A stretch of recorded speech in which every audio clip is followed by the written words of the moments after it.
وَلَا تَتَمَنَّوْا مَا فَضَّلَ اللَّهُ بِهِ بَعْدَكُمْ عَلَى بَعْد، اور اس کی آرزو نہ کرو جس سے اللہ نے تم میں ایک کو دوسرے پر بڑائی دی، چاہے وہ بڑائی وہ فضیلت دنیا کی جہت سے ہو یا دین کی جہت سے۔ دنیا کے معاملات میں کسی کو ترقی حاصل ہو، مال حاصل ہو، اولاد کے لحاظ سے، مکان کے لحاظ سے، سواری کے لحاظ سے، عہدے منصب کے لحاظ سے، حسن خوبصورتی کے لحاظ سے، اگر اللہ تعالیٰ نے نعمتیں دی ہیں، یا دین کے لحاظ سے کسی کو دینی وجاہت دی ہے، دینی مرتبہ مقام دیا ہے، تو اس وجہ سے آپس میں حسد نہ کرو، بغض نہ کرو۔ حسد بہت بری صفت ہے۔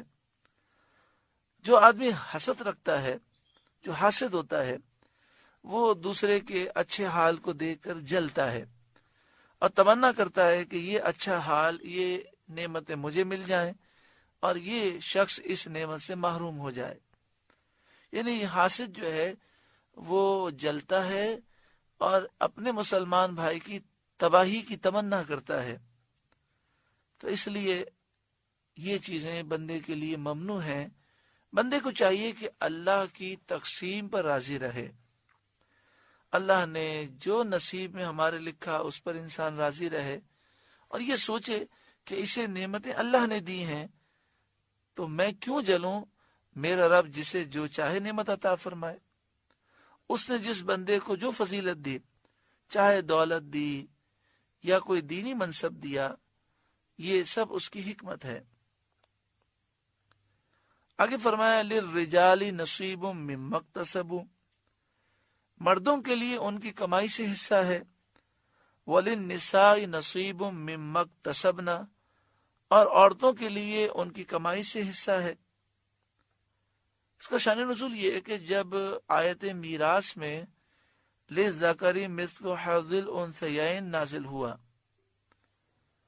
اور میت کے ترکے میں مرد کا حصہ عورت سے دگنا مقرر کیا گیا، یعنی یہ بیان کیا گیا کہ اگر میت کے بچے بھی ہیں، بچیاں بھی ہیں، بیٹے بھی ہیں، بیٹیاں بھی ہیں، تو بیٹی کو ایک حصہ دیا جائے گا اور بیٹے کو 2 حصے دیے جائیں گے۔ تو مردوں نے کہا کہ ہمیں امید ہے کہ آخرت میں نیکیوں کا ثواب بھی ہمیں عورتوں سے دگنا ملے گا۔ تو عورتیں کہنے لگی کہ ہمیں امید ہے کہ گناہ کا عذاب ہمیں مردوں سے آدھا ہوگا۔ اس پر یہ آیت نازل ہوئی اور اس میں بتایا گیا کہ اللہ تعالیٰ نے جس کو جو فضل دیا وہ عین حکمت ہے۔ بندے کو چاہیے کہ وہ اس کی قضا پر راضی رہے، اس کی تقسیم پر راضی رہے۔ اللہ تعالیٰ ہر ایک کو اس کے اعمال کی جزا دے گا۔ لِلرِّجَالِ نَصِيبٌ مِّمَّا اكْتَسَبُوا، مردوں کے لیے ان کی کمائی سے حصہ ہے، جو نیک اعمال وہ کریں گے اس کا صلہ انہیں ملے گا۔ وَلِلنِّسَاءِ نَصِيبٌ مِّمَّا اكْتَسَبْنَا، اور عورتوں کے لیے ان کی کمائی سے حصہ ہے، وہ نیک اعمال جو کریں گے انہیں حصہ ملے گا۔ وَاسْأَلُوا اللَّهَ مِن فَضْلِهِ، اور اللہ سے اس کا فضل مانگو۔ إِنَّ اللَّهَ كَانَ بِكُلِّ شَيْءٍ عَلِيمًا، بے شک اللہ سب کچھ جانتا ہے۔ ام المومنین حضرت ام سلمہ رضی اللہ تعالی عنہا نے فرمایا کہ ہم بھی اگر مرد ہوتے تو جہاد کرتے اور مردوں کی طرح جان فدا کرنے کا ثواب عظیم پاتے۔ اس پر یہ آیت کریمہ نازل ہوئی اور انہیں تسکین دی گئی کہ مرد جہاد سے ثواب حاصل کر سکتے ہیں اور عورتیں شوہروں کی فرما برداری اور پاک دامنی سے ثواب حاصل کر سکتی ہیں، اپنے بچوں کی اچھی تربیت کر کے بھی وہ ثواب حاصل کر سکتی ہیں۔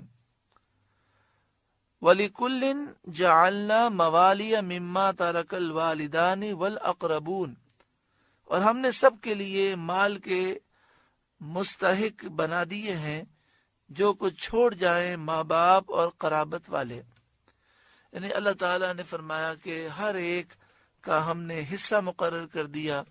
کسی کا بھی انتقال ہو جائے تو اس کے ورثاء میں جائیداد کیسے تقسیم کرنی ہے، سارے مسائل تفصیل سے بیان کر دیے گئے۔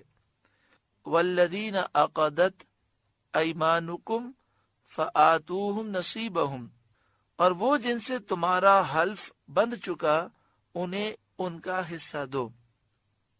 اس سے عقد موالات مراد ہے۔ اس کی صورت یہ ہے کہ کوئی مجہول النسب شخص دوسرے سے یہ کہے کہ تو میرا مولا ہے، میں مر جاؤں تو میرا وارث ہوگا، اور میں اگر کوئی جرم کروں، جنایت کروں تو تجھے دیت دینی ہوگی۔ دوسرا کہے میں نے قبول کیا۔ اس صورت میں یہ عقد صحیح ہو جاتا ہے اور قبول کرنے والا وارث بن جاتا ہے، اور دیت بھی اس پر آ جاتی ہے، اور دوسرا بھی اسی کی طرح سے مجہول النسب ہو اور ایسا ہی کہے اور یہ بھی قبول کر لے، تو ان میں سے ہر ایک دوسرے کا وارث اور اس کی دیت کا ذمہ دار ہوگا، اور یہ عقد ثابت ہے، صحابہ علیہم رضوان اس کے قائل ہے۔ مطلب یہ ہے کہ ایک شخص مجہول النسب ہے۔ مجہول النسب کا معنی یہ ہے کہ اسے پتہ ہی نہیں ہے کہ میرے ماں باپ کون ہیں، میرے دادا دادی کون ہیں، اسے اپنے رشتہ داروں کے بارے میں کچھ بھی علم نہیں ہے۔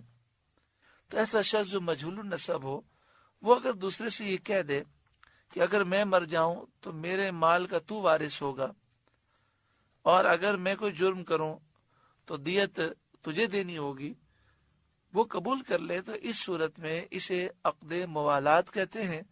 چونکہ وہ مجہول النسب ہے، اسے پتہ ہی نہیں کہ میرے والد کون ہیں، میرے دادا کون ہیں، اسے اپنے نسب کا علم ہی نہیں، تو اب ایسا شخص اگر مر جائے گا تو جس شخص کو اس نے اس طرح کہا ہوگا اسے وراثت سے حصہ دیا جائے گا۔